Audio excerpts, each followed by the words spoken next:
sensibiliser les jeunes que ce sont eux les acteurs d'une société démocratique et que les valeurs démocratiques sont malheureusement en perdition et que ce sont eux les garants de ces valeurs humanistes et démocratiques. On a ciblé les Ouïghours, forcément le devoir de mémoire avec la barbarie nazie et l'extermination des Juifs durant la Shoah. L'histoire d'Alberto Israel m'a extrêmement touchée, puisque c'est un survivant de la Deuxième Guerre mondiale qui nous a un peu expliqué tout ce qu'il a vécu au camp, et notamment un peu les images que j'ai vues à Fleurus. Aussi pour la Deuxième Guerre mondiale, on voyait un peu des dessins faits par des gens dans les rangs, c'était très touchant. On crée en fait des projets, je ne vais pas dire à la carte, mais lorsqu'une école veut développer quelque chose de particulier au niveau travail de mémoire, eh bien on analyse ce qu'ils veulent faire et on essaye de les aider du mieux qu'on peut, mais ça passe du graphe à une rando mémoire, en passant par des expos ponctuels, quoi. Aujourd'hui, au XXIe siècle, c'est malheureux à dire qu'il y a des millions de personnes qui sont dans le camp de concentration, qui souffrent. Le peuple entier qui est en train de disparaître, c'est le peuple ouïghour.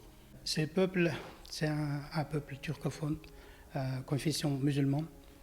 Et donc, on est situé en Asie centrale et c'était occupé par les Chinois à partir de 1949. J'ai pu assister à 2 animations, dont une sur les Ouïghours. Ça m'a choquée parce que c'est vrai que je n'avais pas forcément entendu parler de ça avant.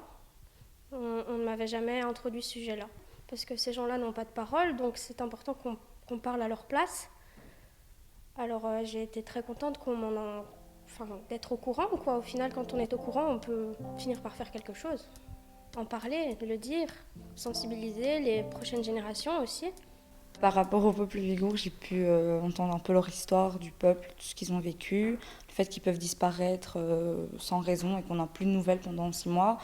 On ne sait pas s'ils peuvent vivre ou pas, on ne sait pas s'ils sont vivants à l'heure actuelle encore. Donc. Surtout ici, comme on s'adresse pour les jeunes, donc je voulais dire qu'il ne faut pas prendre à léger, surtout l'histoire, et il faut tout garder, et il faut prendre leçon, tout ce qui est... On a passé déjà, nos parents, nos ancêtres qu'ils ont passé, et on peut utiliser aussi maintenant tout ce que nos ancêtres qu'ils ont battu pour leur liberté, pour leur vie. Maintenant, on doit aussi garder ça. Ça, c'est notre patrimoine. Par rapport aux Ouïghours, nous n'avons pas de support et je pense que dans le cadre de mes partenaires, s'il y en a, ils ne sont pas nombreux. Nous avons donc eu la chance de rencontrer le représentant des Ouïghours de Belgique. On a eu un premier contact. C'est clair que ça va maintenant aboutir à différents projets. Donc les mineurs non accompagnés, ce sont des adolescents qui sont malheureusement contraints de quitter leur pays, leur famille, et qui arrivent ici désormais sans famille, sans ressources. Il y a des gens qui sont venus pour nous expliquer un peu qu'est-ce qu'était Fait d'Asile et où ça se situait.